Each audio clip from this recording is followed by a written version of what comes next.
Donc, bienvenue à la présentation des 2 études faites sur l'évolution de la main-d'œuvre par le Conference Board du Canada et c'est fait en collaboration avec l'Institut d'assurance du Canada. Dans la prochaine heure, vous allez avoir Christelle Audet, qui est économiste principale du Conference Board du Canada, qui va vous parler des 2 différentes études. Donc, dans les études, il y a beaucoup d'informations intéressantes et pertinentes. C'est donc un survol, évidemment, qu'on va faire aujourd'hui. Mais Mme Audet a quand même pris le temps de sortir des données sur le Québec afin que ce soit plus représentatif de notre réalité provinciale. Si jamais vous avez des questions, je vous invite à les inscrire dans la petite boîte que vous avez utilisée tout au long de la présentation. Et par la suite, comme on a très peu de temps, Mme Audet va répondre à la fin seulement. Et si jamais on manque de temps, bien, ce qu'on va faire, c'est qu'on va prendre toutes vos questions et on va répondre par écrit au groupe. La session d'aujourd'hui est enregistrée, donc si vous voulez y avoir accès par la suite, vous allez pouvoir communiquer avec moi ou encore avec Cassia qui est la personne, vous avez son nom dans le courriel que vous avez reçu un peu plus tôt confirmant le lien pour aujourd'hui. Donc, l'étude graphique 2017-2018 et l'étude sur les nouvelles réalités 2018 se divisent en 2 études, comme j'ai indiqué. Donc, la première, c'est sur l'analyse démographique sur l'industrie de l'assurance de dommages au Canada. Il y a 2 documents qui sont déjà disponibles sur le site Internet de l'Institut du Canada, soit le sommaire de gestion et le résumé de gestion. Le rapport complet est en fin de traduction, donc il sera disponible très bientôt. Au niveau de l'évolution de la main-d'œuvre, c'est la 2e étude. C'est sur les conséquences des bouleversements technologiques pour l'industrie de l'assurance du Canada. Donc, sans plus tarder, je vous présente notre conférencière. Christelle Audet est économiste principale au Conference Board du Canada au sein de l'équipe des tendances économiques industrielles. Elle a joint le Conference Board en 2011 après avoir enseigné des cours d'économie à HEC Montréal aux étudiants du baccalauréat. Elle détient une maîtrise en économie financière internationale de l'Université de Warwick au Royaume-Uni et un baccalauréat en administration des affaires de HEC Montréal. Alors, merci Mme Audet d'être parmi nous. La parole est à vous. Merci beaucoup, Julie. Bonjour tout le monde. Merci d'abord de prendre une heure sur votre heure de dîner avec nous pour qu'on puisse vous présenter les grandes conclusions de ces 2 études. Donc, d'abord, un peu de contexte. Donc, quels étaient les objectifs de cette étude? En fait, c'était en 3 volets. Donc, on voulait comprendre d'une part les changements démographiques et technologiques qui ont une incidence sur la main-d'œuvre de l'industrie. On voulait comprendre les conséquences de ces changements sur la main-d'œuvre et finalement comprendre comment l'industrie peut relever le défi que pose la recherche de talent. Donc, un peu de contexte sur les études démographiques de l'Institut d'assurance. Donc, ce sont des études qui sont faites depuis 2007, donc à chaque 2 ou 3 ans environ. Puis, pour l'étude 2017-2018, l'Institut d'assurance est venu nous voir au Conference Board pour qu'on prenne en charge le projet. Puis, c'est un projet, en fait, qui s'est déroulé sur plus d'1 an avec un gros volet sondage. Donc, les conclusions que je vais vous présenter sous peu sont vraiment tirées d'un important sondage qu'on a fait auprès de l'industrie qui portait 3 volets. Donc, le premier volet du sondage était d'avoir demandé, en fait, à 48 organisations, 48 services des ressources humaines de ces organisations-là de répondre à notre sondage pour l'aspect main-d'œuvre. Ensuite, on avait également 230 cadres supérieurs qui ont répondu à notre sondage et finalement, un total de plus de 7000 employés de ces entreprises qui ont également répondu. Donc, tout ça mis ensemble, ça nous a donné un profil démographique de plus de 43 000 employés, ce qui représente environ 35% de la main-d'œuvre de l'industrie. Puis du côté du Québec, en fait, le Québec a joué un rôle important dans le cadre de ce projet parce qu'on est en mesure d'aller chercher un total de 20 entreprises qui ont des activités au Québec, dont notamment Intact, Desjardins Assurance et TD Assurance. On a fait un sondage auprès de 700 répondants au Québec, puis ça nous a donné en fait un recensement de l'équivalent de près de 7000 employés dans l'industrie de l'assurance de dommages du Québec.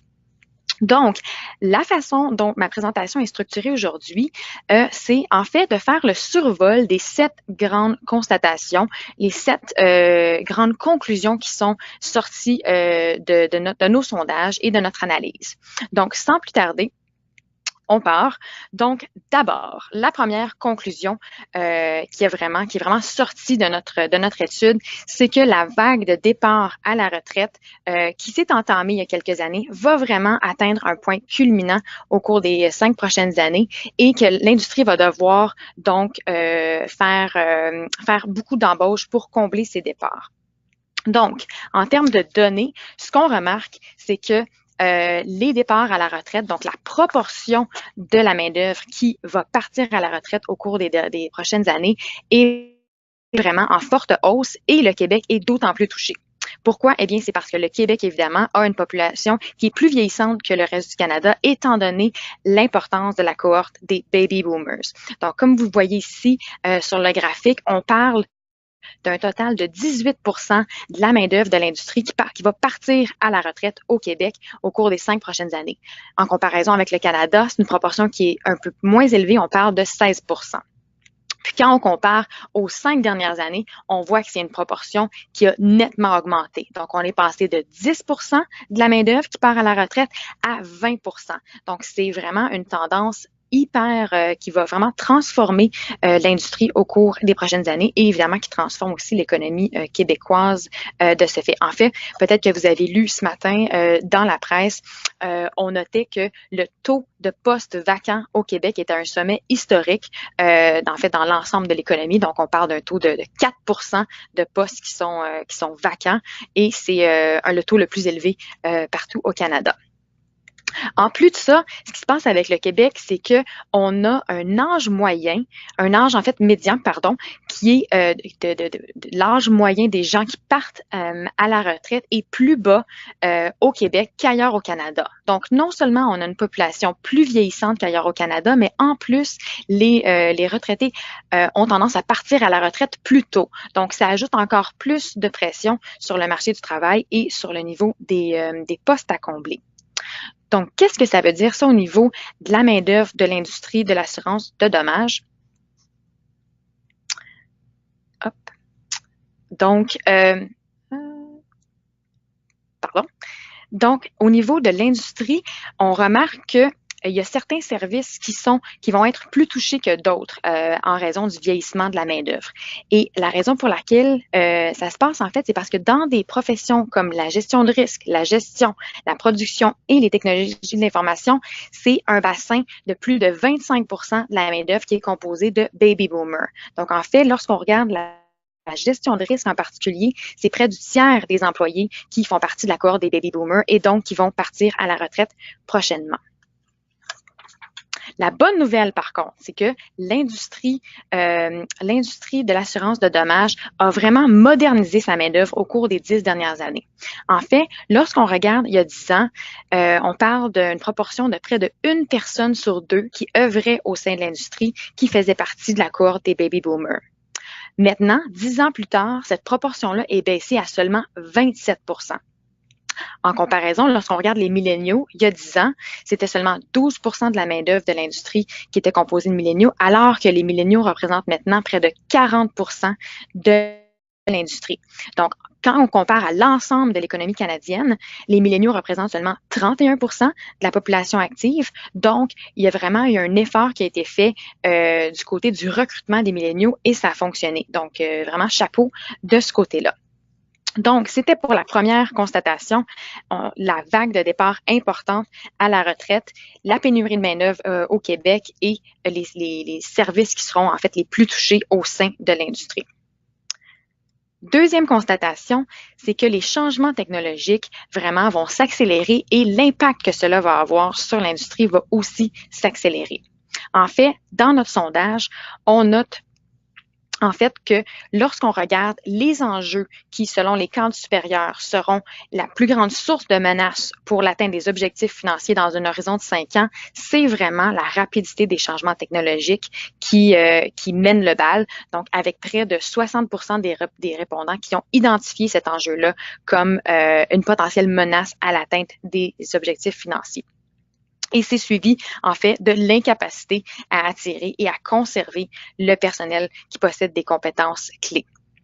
Donc, évidemment, c'est une source de menace, les changements technologiques, mais c'est aussi une source d'opportunité.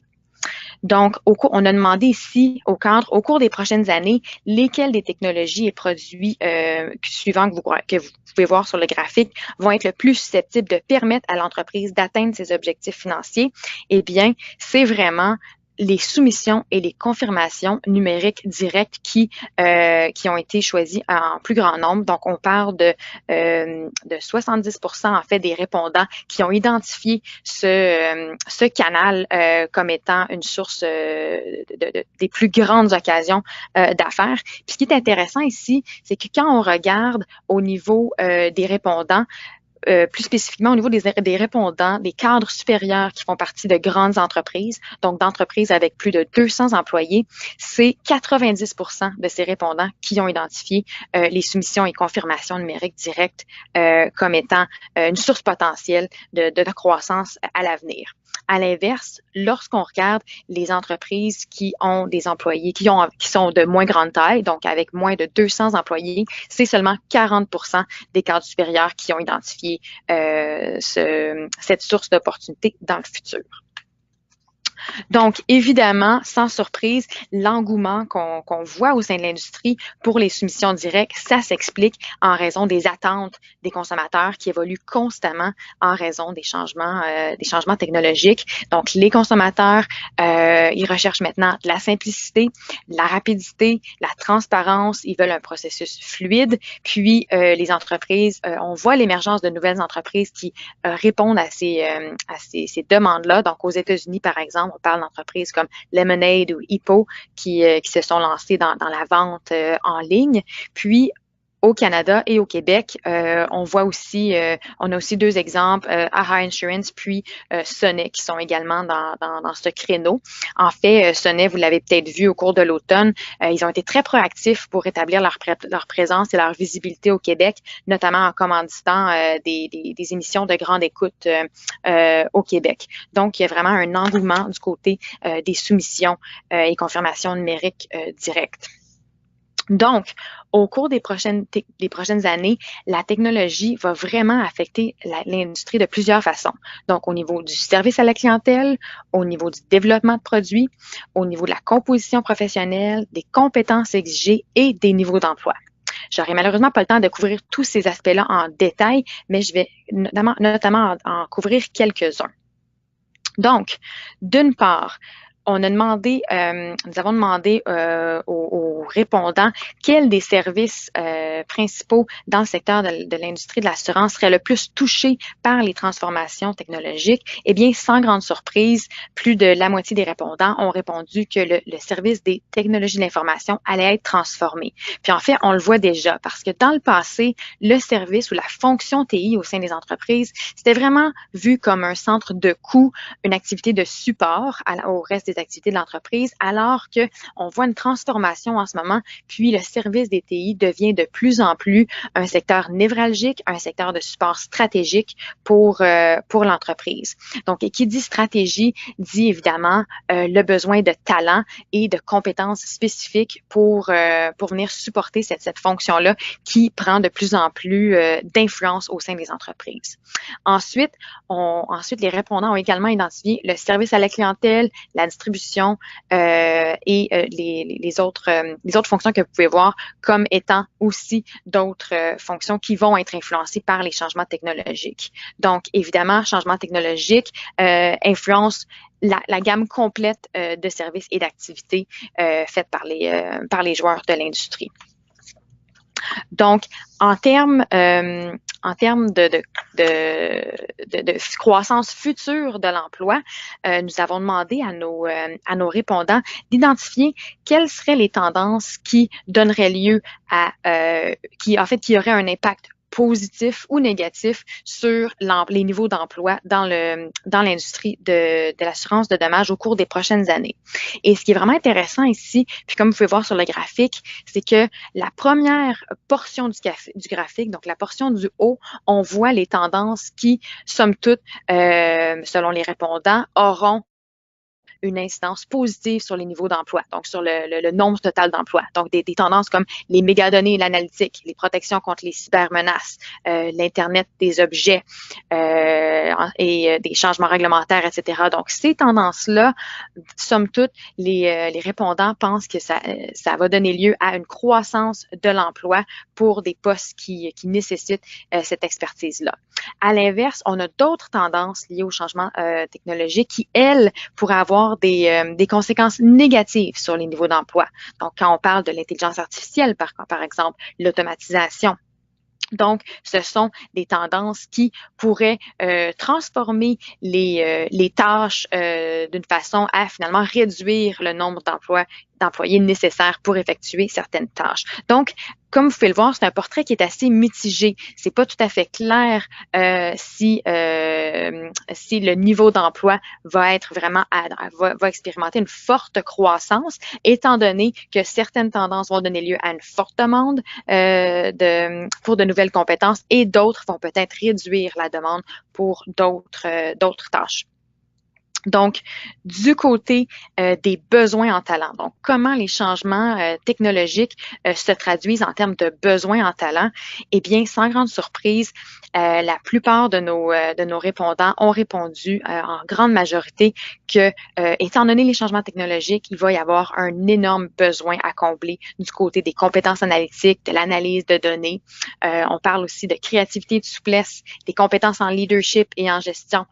On est dans un environnement maintenant qui change à une vitesse éclair et donc les compétences en leadership, la vision, la stratégie, ce sont des compétences qui sont de plus en plus recherchées.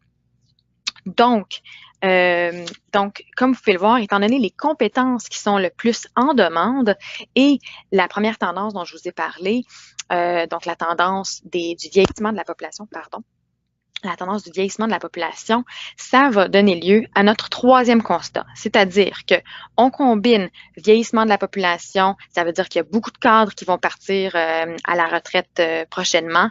On a ensuite de ça, on ajoute l'impact des changements technologiques qui s'accélèrent. Eh bien, mis ensemble, on se retrouve vraiment avec une concurrence pour les talents qui va fortement s'intensifier. Et selon notre sondage, ça confirme le tout parce que dans l'ensemble des organisations qu'on a sondées, les gestionnaires ont tendance à anticiper une forte croissance de l'emploi dans leur organisation. Mais ce qui est intéressant ici, comme vous pouvez le voir sur le graphique, c'est qu'au niveau de l'industrie, quand on demande aux répondants qu'est-ce que vous pensez par rapport à la croissance de l'emploi au niveau de l'industrie au complet, la réponse est bien différente. Donc, on parle d'une croissance qui est beaucoup plus modérée lorsqu'on sonde au niveau de l'industrie. Donc, de notre côté, notre hypothèse quant à cette espèce de dichotomie-là, donc du côté de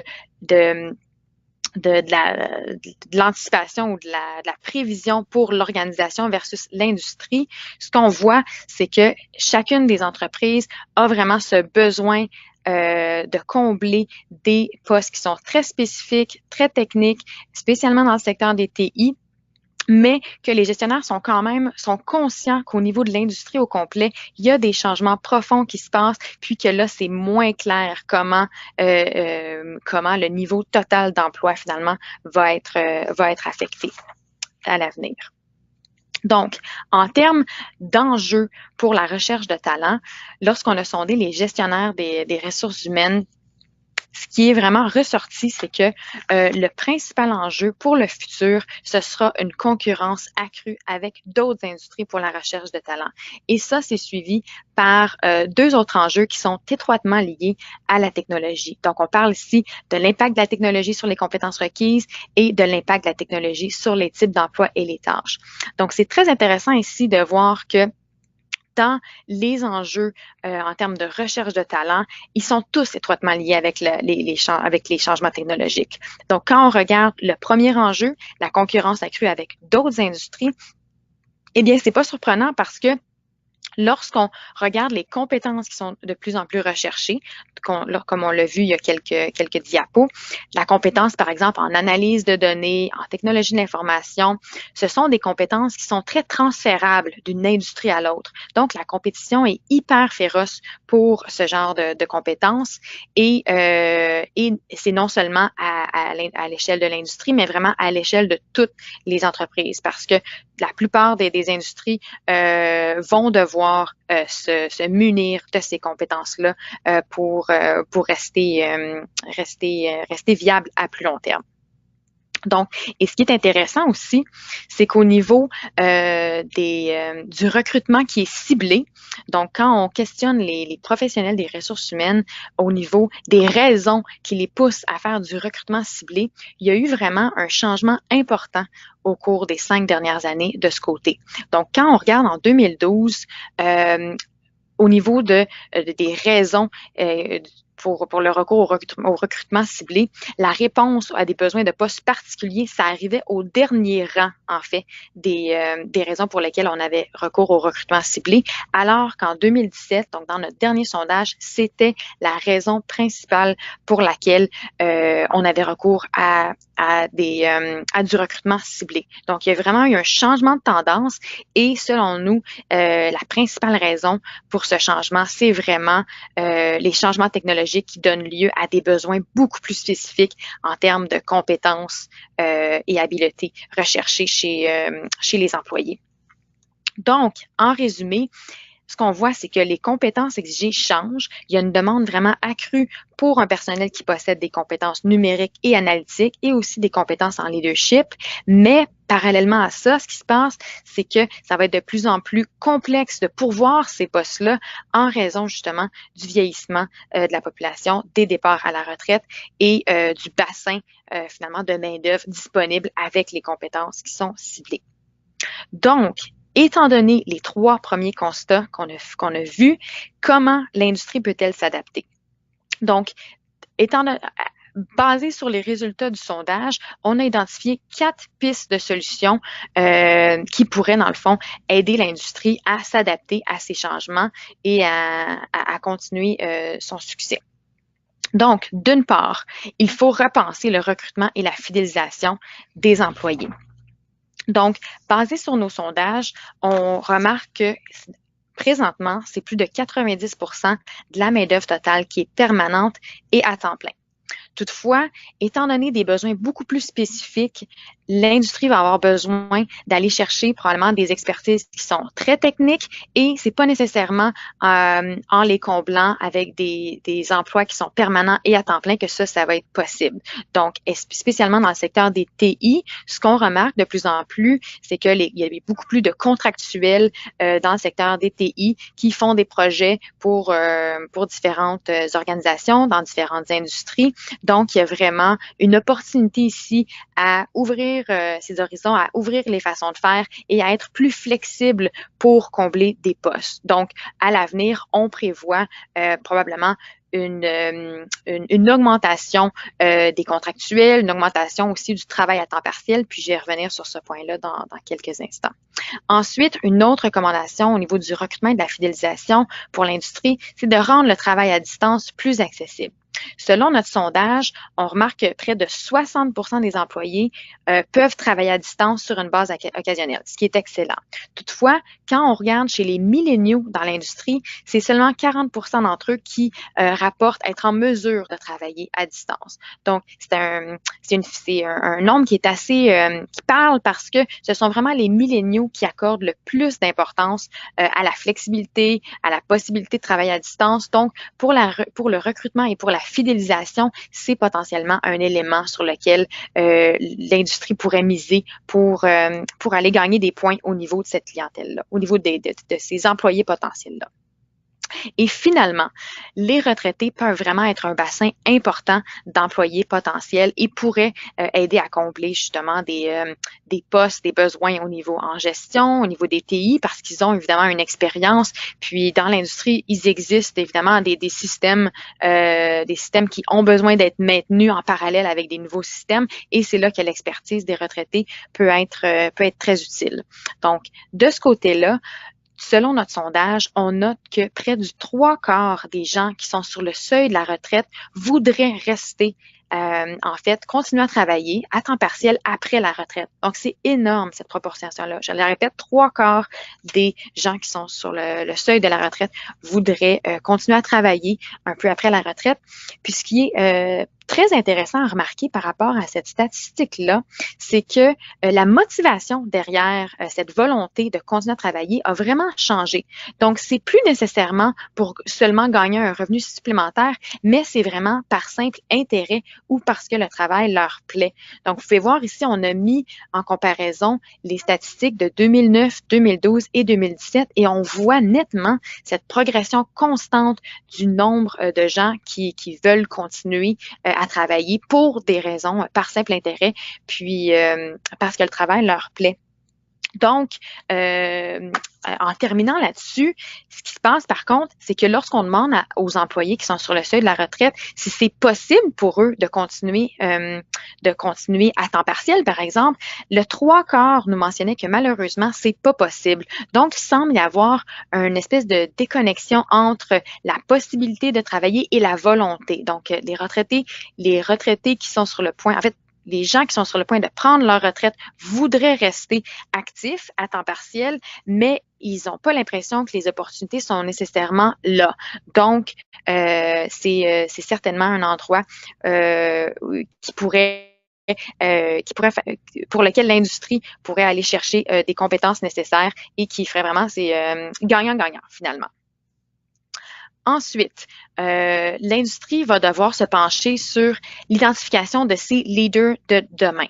Donc, le leadership, lorsqu'on a sondé nos professionnels RH, le leadership et la direction étaient vraiment le point, c'était vraiment l'enjeu le plus important en termes de ressources humaines. Et comme je le disais tantôt, on parle de départ important au niveau des cadres supérieurs, de départ au niveau à la retraite. Donc, la majorité, en fait, des cadres supérieurs vont partir à la retraite au cours des 10 prochaines années. Puis, quand on regarde les cadres intermédiaires, c'est le tiers des cadres intermédiaires qui partiront à la retraite. Donc, il y a vraiment ici un besoin d'identifier la prochaine génération de gestionnaires et afin de justement pallier aux changements occasionnés par le vieillissement de la population. Ensuite, une autre constatation, c'est qu'il faut vraiment mettre à profit le niveau élevé de satisfaction et de mobilisation des employés. Donc, ce qui est très intéressant du côté de l'industrie, c'est que les employés ont un niveau de satisfaction très élevé. Je vais revenir dans quelques instants sur quelques statistiques. Donc, d'une part, en fait, je voulais vous montrer les statistiques concernant les départs volontaires et involontaires. Donc, du côté des départs volontaires, le taux de roulement de l'industrie est vraiment inférieur à la moyenne de toutes les industries. Donc, on parle d'un taux de 6,5 comparativement à 7,8 pour l'ensemble du Canada. Et l'industrie fait également mieux comparativement au secteur de la finance et de l'assurance. Donc, c'est un bon point. Puis, aussi, ce qui était intéressant à noter au niveau du Québec, c'est que au Québec, les gens dans l'industrie ont tendance à rester en poste plus longtemps qu'ailleurs au Canada. Donc, c'est également un bon indice que les gens sont satisfaits dans leur poste, ils ont tendance à rester en poste plus longtemps en termes de mois. Donc, au niveau de la satisfaction des employés, comme je le disais, elle est très élevée. Donc, on parle de 87% des employés sondés qui se considèrent très satisfaits ou satisfaits. Puis, c'est un niveau qui est resté inchangé depuis 2009. Pourquoi c'est le cas? Eh bien, les employés ont vraiment noté les avantages sociaux comme étant l'un des principaux attraits de l'industrie. Également, les modalités de travail souples, l'excellent régime de retraite, les congés rémunérés suffisants. Donc, ce sont tous des éléments qui contribuent au recrutement et à la fidélisation des employés et continuer en fait de miser sur ces atouts. C'est vraiment ce qui peut aider à différencier l'industrie auprès de ses employés. Au niveau de la culture d'entreprise, on note aussi là que l'industrie semble assez saine au niveau de sa culture. Donc, une des statistiques qui est ressortie, c'est vraiment au niveau de la contribution au succès de son employeur. Donc, ici, on parle de 97% des sondés qui ont mentionné, dans le fond, avoir l'impression de contribuer au succès de leur employeur. Donc, c'est vraiment un niveau d'engagement qui est très intéressant. Puis, c'est un atout, une force pour l'industrie, puis continuer de miser là-dessus, puis j'ai le terme anglophone, de leverage, dans le fond, cette satisfaction-là, puis l'engagement des employés pour faciliter le recrutement et la fidélisation des employés futurs. Finalement, notre dernière piste de solution pour pallier aux défis qui vont être posés par le vieillissement de la population et les changements technologiques et la concurrence plus accrue, c'est d'améliorer la diversité et l'inclusion au sein de la main-d'œuvre, de l'industrie. Donc ici, d'une part, ce qui est intéressant au niveau de l'industrie, c'est une industrie qui est vraiment à forte dominance féminine. Donc, les femmes, en fait, représentent près du 2/3 de la main-d'œuvre de l'industrie. Puis, on parle, c'est quasiment des niveaux similaires aux services éducatifs, par exemple, ou même c'est un niveau qui est au-delà du secteur de l'hébergement et des services alimentaires. Donc, les femmes ont une importante présence dans la main-d'œuvre de l'industrie. Puis, quand on la compare à l'ensemble des industries, on parle de, comme je disais, 2/3 dans l'industrie de l'assurance de dommages comparativement à 47% de la main-d'œuvre, toute industrie confondue. Donc, c'est aussi une force pour l'industrie.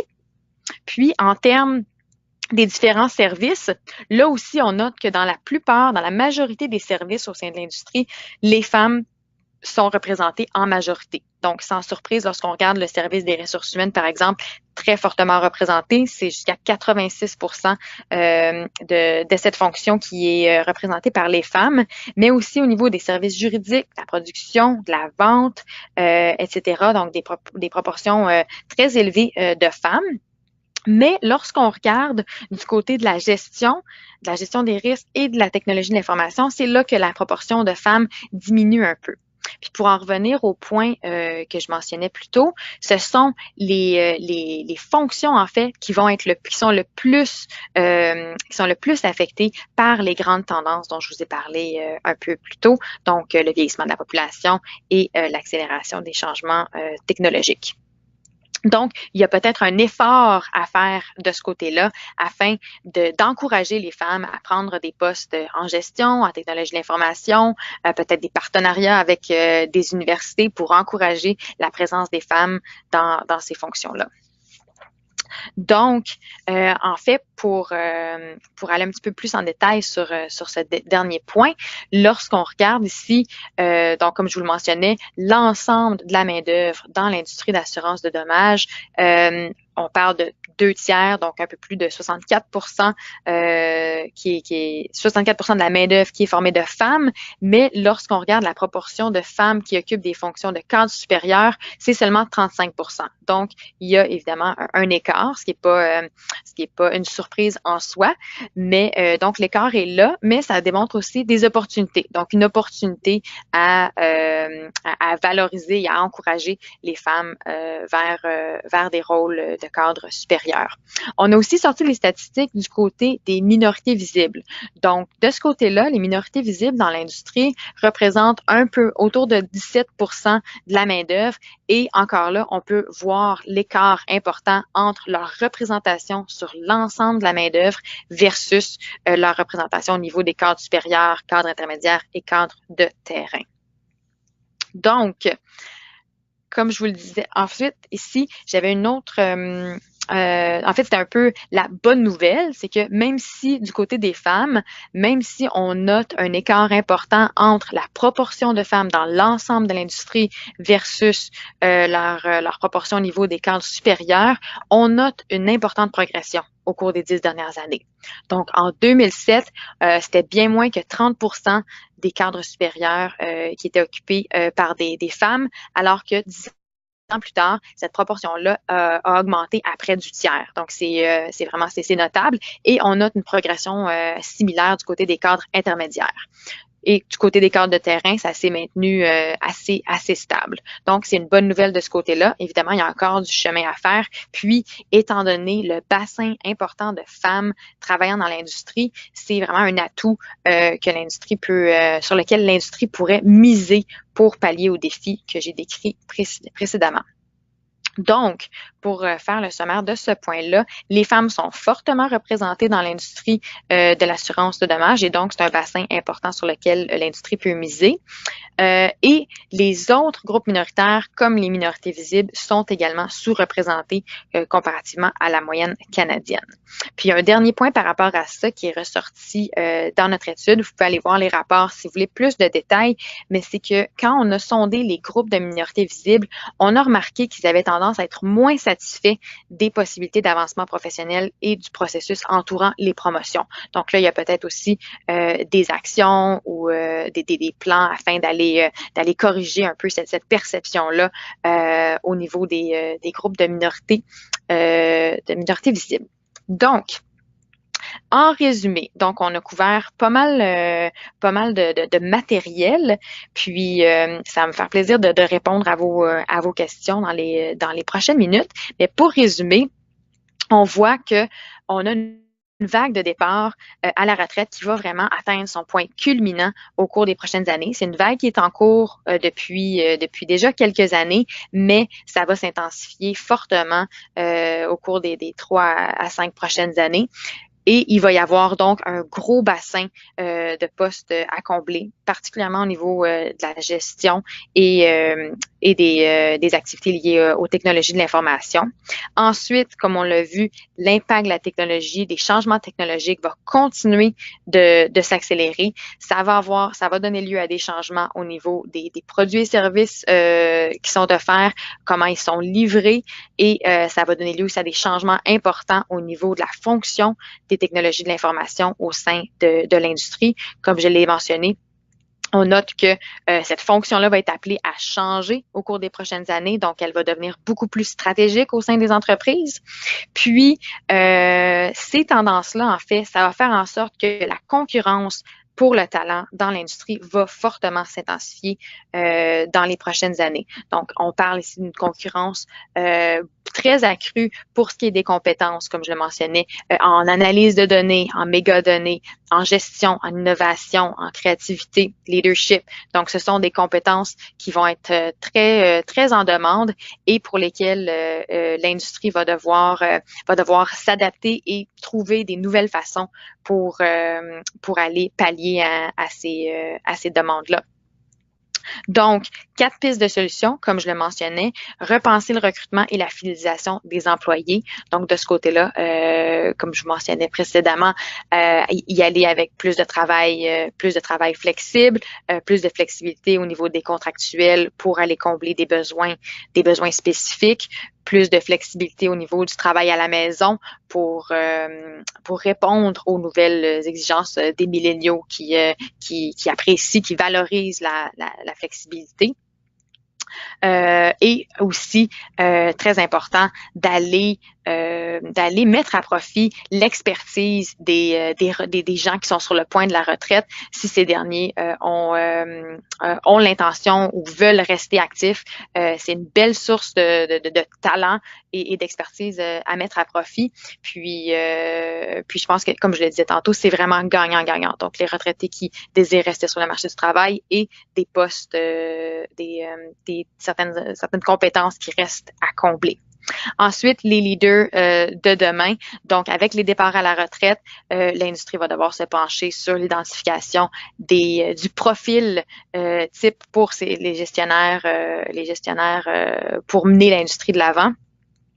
Et pour ce faire, eh bien, l'entreprise peut vraiment mettre à profit le niveau élevé de satisfaction et de mobilisation des employés. Donc, comme on l'a vu, c'est un niveau très élevé au niveau de l'engagement. Les gens sont bien, sont satisfaits dans l'industrie. Et donc, c'est un atout. Donc, c'est de miser là-dessus et d'essayer d'aller, dans le fond, faire la promotion, si on veut, de l'industrie pour aller chercher du talent. Donc, ça va être d'autant plus important étant donné que la compétition au niveau des talents va se faire, comme je le mentionnais, au niveau de postes qui sont avec des compétences très transférables. Donc, le gros de la concurrence pour la recherche des talents au niveau de l'industrie va se faire dans des postes de gestion, dans des postes liés aux technologies de l'information, qui sont des postes pour lesquels l'industrie compétitionne avec l'ensemble des industries, que ce soit la finance, que ce soit le secteur public, même le secteur manufacturier. Donc, ce sont des compétences qui sont très transférables et d'aller miser sur les avantages des entreprises qui forment l'industrie va vraiment jouer en votre faveur de ce côté-là. Et finalement, comme je le mentionnais, il faut améliorer la diversité et l'inclusion. Donc, vous êtes bien placé parce que vous avez déjà un bassin énorme de femmes qui font partie de l'industrie. Comme je le mentionnais, c'est 2/3 de la main-d'œuvre totale de l'industrie qui est composée de femmes. Donc, c'est un bassin à aller sur lequel vous devez miser.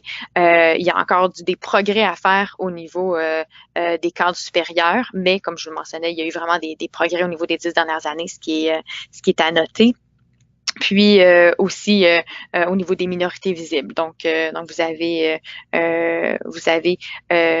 dans le fond des opportunités à ce niveau-là. Donc, ça complète ma présentation. J'ai couvert beaucoup de matériel, mais ça va me faire plaisir de répondre à vos questions plus en détail. Puis, en fait, tous les éléments qui sont couverts en termes très, très détaillés dans les 2 études. Donc, je vous invite à les consulter. Il y a aussi davantage de détails au niveau des provinces, au niveau des comparaisons interprovinciales. Donc, c'est vraiment une mine d'or d'informations. Puis j'espère que vous allez les consulter. Donc, je suis maintenant à votre disposition pour des questions. Merci.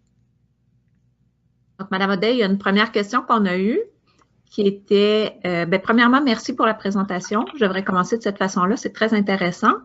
La première question, c'était 75% des employés proches de la retraite accepteraient de rester à temps partiel car ils aiment leur travail. Mais il semble y avoir une contradiction au Québec étant donné que les gens prennent leur retraite plus tôt. Oui, effectivement. Donc, en fait, au niveau des, je vais retrouver la statistique au niveau des retraites plus tôt. Donc, oui, les gens prennent leur retraite plus tôt, mais ça ne veut pas dire qu'ils veulent pas demeurer actifs. Donc, c'est vraiment l'espèce de dichotomie entre les gens à partir de l'âge de 60 ans veulent peut-être ralentir la cadence un peu, mais voudraient tout de même rester actifs à temps partiel. Donc, je pense que c'est vraiment là la différence. Donc, j'essaie de retrouver l'âge moyen du départ à la retraite. Donc, voilà. Donc, effectivement, au Québec, on a un âge de départ à la retraite qui est beaucoup moins élevé qu'ailleurs au Canada, mais ça ne veut pas dire que les gens ne veulent pas rester tout de même actifs, mais dans des fonctions à temps partiel. Parfait, merci. La deuxième question, c'était pourquoi ne pas mettre en place des programmes pour favoriser la présence des hommes dans le secteur à forte proportion des femmes? Je suis pas certaine de comprendre la question. Donc, des programmes, pouvez-vous la répéter? Des programmes pour favoriser la présence des hommes dans le secteur à forte proportion des femmes. OK, je vais retrouver la diapo. Donc, je pense que, oui, je sais de quelle vous parlez.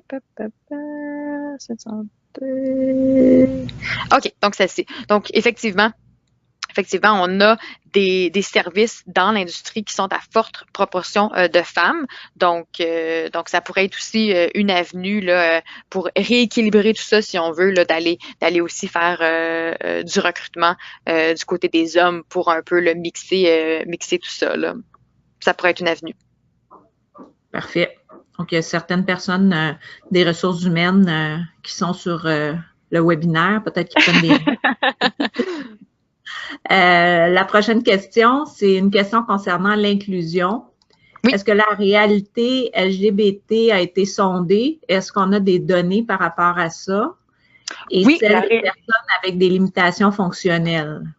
Donc, j'ai pas les données exactes avec moi, mais il y a plus d'informations dans les rapports sur la réalité LGBT et sur les Autochtones aussi. Je vais pas m'aventurer dans les statistiques étant donné que je les ai pas en avant de moi, mais je vous invite à consulter les rapports pour en savoir plus. Donc, on a vraiment ratissé un peu plus large de ce côté-là, effectivement.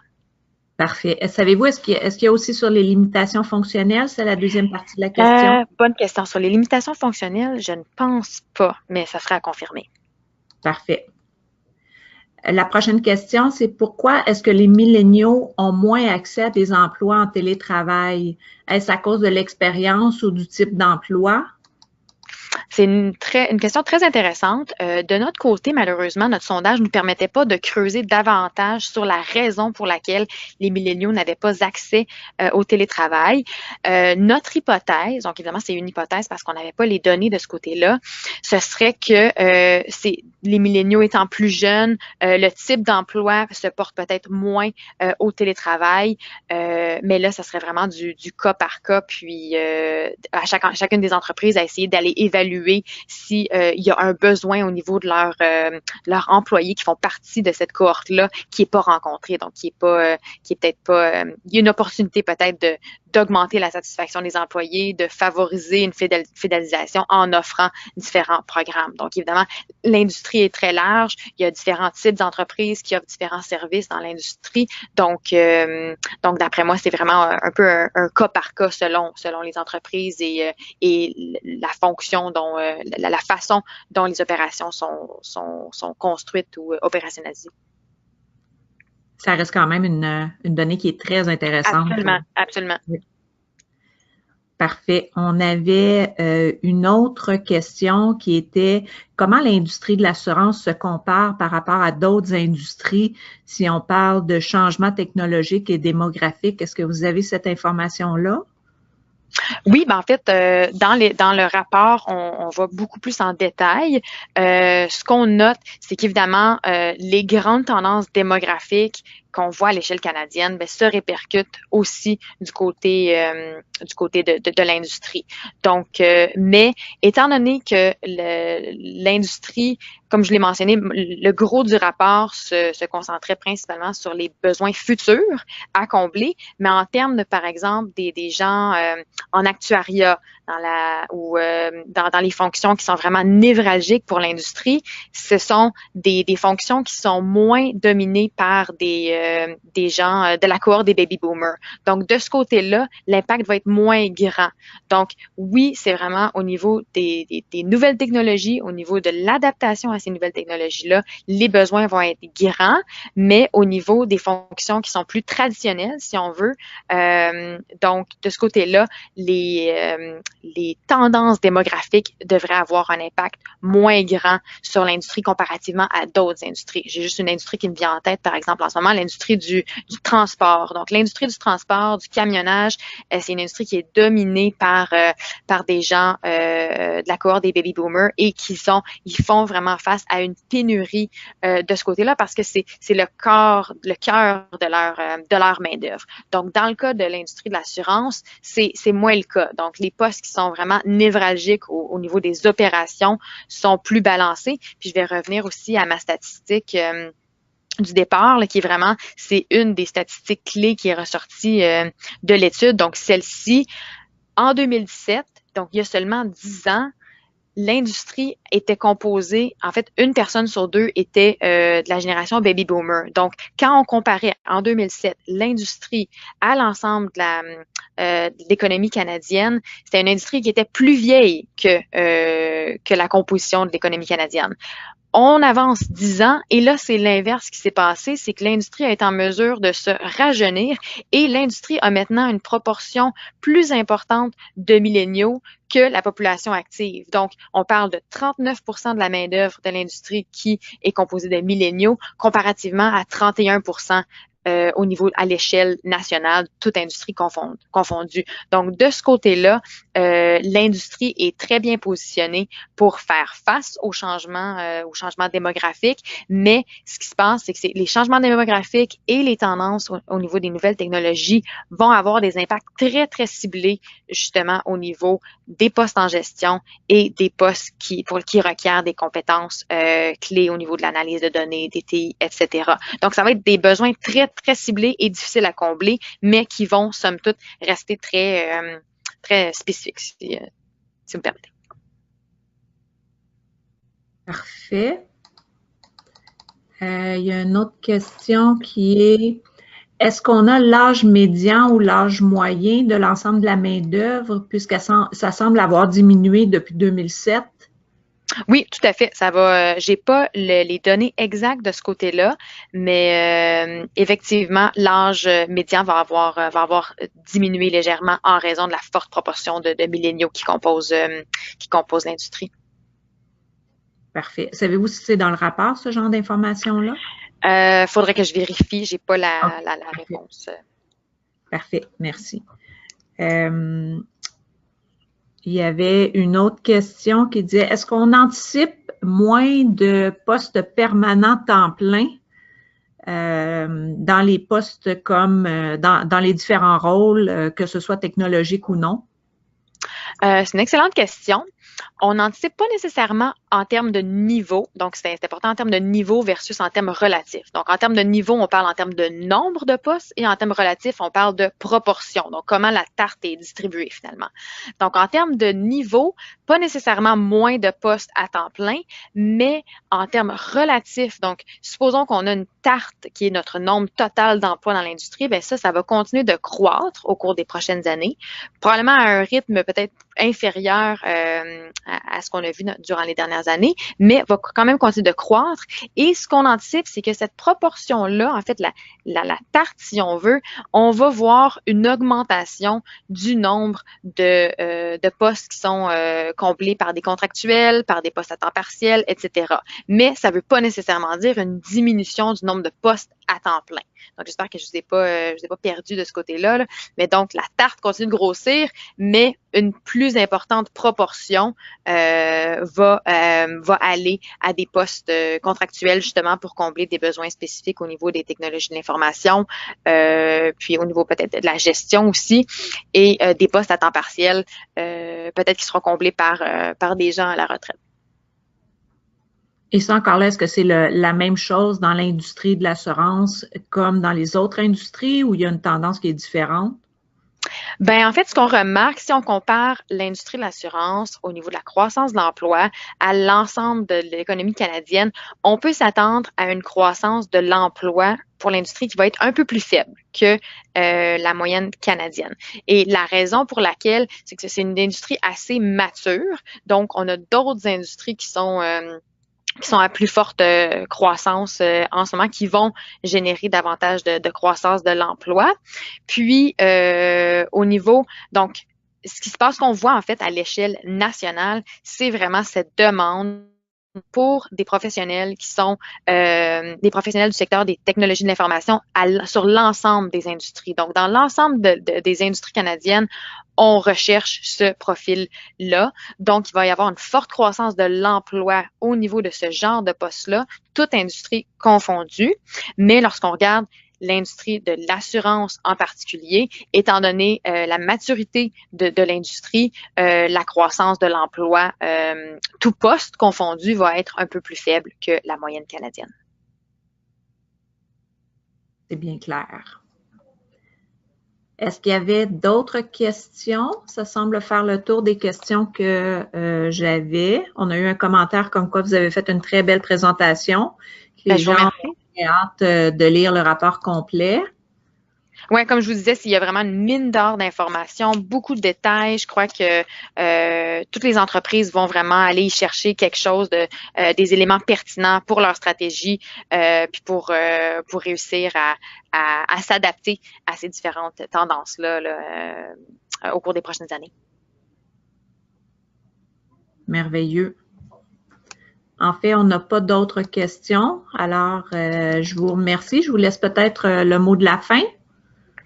Ben, en fait, merci d'avoir fait appel à nous pour cette étude. C'était vraiment un très, très beau projet sur lequel on a pu travailler, puis qui nous a aussi, nous, éclairé vraiment sur ces grandes tendances-là qui vont avoir un impact sur l'industrie de l'assurance, mais aussi sur l'ensemble des industries.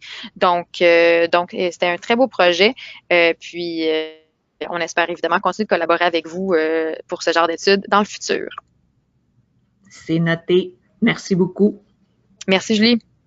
Alors, merci à tous. Si jamais vous avez des questions supplémentaires, n'hésitez pas à communiquer avec moi ou encore avec Cassia. Comme je vous dis, vous avez ses coordonnées dans le courriel que vous avez reçu pour le lien pour le webinaire.